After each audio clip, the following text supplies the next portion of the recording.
Hey, how's it going, everybody? Sarasota Tim, just leaving the Ringling Bridge. And wouldn't you know it, I left the house and I don't have a beach chair or the scooter that I've been carrying around for weeks. I took everything out yesterday to make room for Raffaella's luggage at the airport, of which she didn't even have much, but I took it out. And I'm sitting here at the place where I park. And I'm noticing, a lot of people sitting in chairs in a nice little shaded area in these palm trees. Really nice. And I also noticed a lady, I saw her yesterday when I walked here.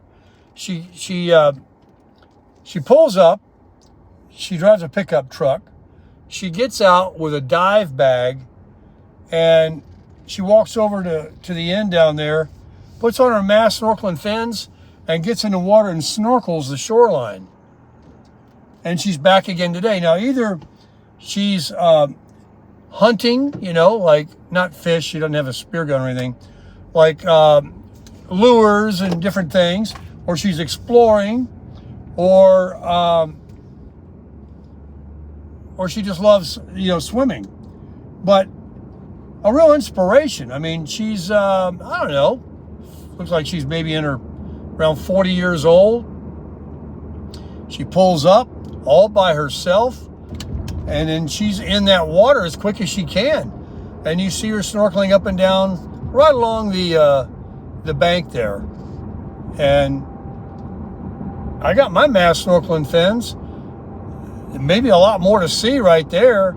Also, a lot of people are always practicing and getting their open water certification from scuba diving. They always have a class going on the weekends out there. You see people with tanks and all that. So it really is a good place to get in, not to mention cool off. The water's pretty clear. So I'm wearing my my new golf shorts. I don't have any board shorts on, but I do have my mask, snorkeling fins, or I would have got in. And maybe tomorrow I will. Anyway, she was kind of an inspiration to me and gave me a good idea that instead of going over to the beach, just jump in right there. And people are putting their paddle boards in there and all that. So I'll be doing that. Oh man, what a life. Cruising around Sarasota. Just think if I was like landlocked somewhere in Atlanta with billions of cars and no beach, no palm trees. And right now it's hot Atlanta, no breeze. I'm glad to be here. I'm never leaving here. Can't believe a damn thing I say. I'm not. There's SRQ right there. If you can afford it, fly in there instead of Tampa. I mean, if it was $100, up to $100, I would just pay it and fly in and out of here than to go to Tampa. But generally it's a lot more than $100. But that's, right here's where I used to live, in Whitfield. And I'm right over, the flight path goes right over the house there. I'll show you the house. Let me turn this around. Right here, where I used to live. Right here on the corner. This toilet. See the cottage back there? This house was built in 25. Wow, they're growing a garden back there. The lady that owned the house was eccentric. And it looks like somebody else is living there. Eccentric. And there's the cottage right back there where I lived. I can give you a better view. I used to know the people that lived in that house. He died. They owned 4 or 5 houses. And then she sold and moved to, I don't know where she moved, but the lady that owned the house where I used to live moved to Colorado. Here, we'll go down this way. We're in the Whitfield area. The bay, Sarasota Bay, if I turn right here, it's just a block down. So this was right on the water, but all the really nice homes are on the water. This is just the older homes from the day. And that's Tamiami Trail and SRQ right there. That's a little bank they made to kind of bounce off the sound of the jets taking off. But and commercial is right here where you have businesses, and then residential starts right here. But here's the property and the cottage I used to live in. There's the cottage over here. There's the house, and you can't see it. Going back up, I saw one spot back there where I could see it good. Hang on, try not to hit the curb. There it is, a little hole there to see it. Zoom in for you. That's where I lived for like 6 years. All by my lonesome, golfed every day. The lady that owned the big house, she was by herself, all by her lonesome. And she had it for sale for the last 2 years. And when she listed it, nobody ever bought it, but it got shown many times. And every time there was going to be a showing, they wanted to come in and walk through the cottage. And I'm like, this is the best gig I ever had in my life. You're going to sell it? And, oh, well, maybe the new people will rent to you. You're a good tenant and all that, which I was, but maybe they want to live in it themselves. Maybe they don't want somebody in your backyard. Maybe a lot of things. So I thought that, I was done. So the last couple of years was like living on pins and needles, of it selling. And then I end up moving actually prior to her selling it. And then she sold it. And it sold for, I think she made a couple $100,000, $250,000 on it, or whatever. I think she paid $469 or $369 or something like that. Sold it for $579, something like that. And she moved to Colorado. But she was a nice lady and hooked me up. I mowed all the grass. I got a deal on the rent. As long as I partied with her and hung out with her and mowed the grass. She hooked me up in the cottage there, rented it to me before she even moved from Colorado, where she did live originally, before moving here. On the phone, interviewed on the phone, didn't even meet me, and rented it to me.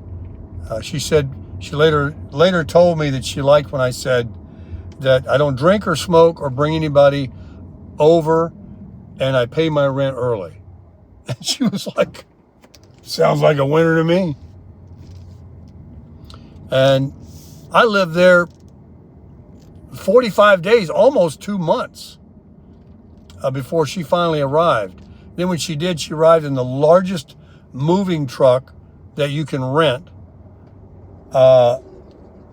packed to the gills. And I helped her unpack it. She had a piano. Oh yeah, I about broke my back. And helped her move her stuff in. And like I said, she was a real rounder. When she was young, she very educated and very liberal, and never grew out of it. A party animal. And I was like her little boy toy. There was never any hanky-panky because there was no attraction, maybe from her, but not from me. But we became friends, and anybody that's ever done business with me or knows me, one thing I got, and I don't care what you've ever heard, is integrity and honesty and good credit. And I do what I say, and I say what I do. And I've been proud of that my whole life. Never been in trouble. So she learned very quickly that she scored, because a lot of people that try this, renting out rooms or cottages and apartments, they go through all these tenants that tear their place up. They don't pay their bills. They bring people over. They make noise. That's why when I roommated for about 6 years, in Atlanta before moving down here, that's what I did. And I had a great reputation as a roommate. And when I got that cottage, it was the first time in years I had my own little place. Trust me, it was no going back to roommating. Having my own little place, it was just a little, it must have been a single car garage or something at one time, but they put a kitchen in it, a bathroom. They didn't have a stove because of legalities. So I had a little hot plate and a microwave. And it had like this refrigerator about as big as the one I have in my camper. And like I said, I golfed every day. I went out and sold my coupons, my business, made a pocket full of hundreds, came back, hit the golf course. I was going to Lido Beach literally in the summer, every day, all day, collecting sand dollars. The place inside had 150, 200 sand dollars on every little space on the counters and window sills. I had them laying everywhere.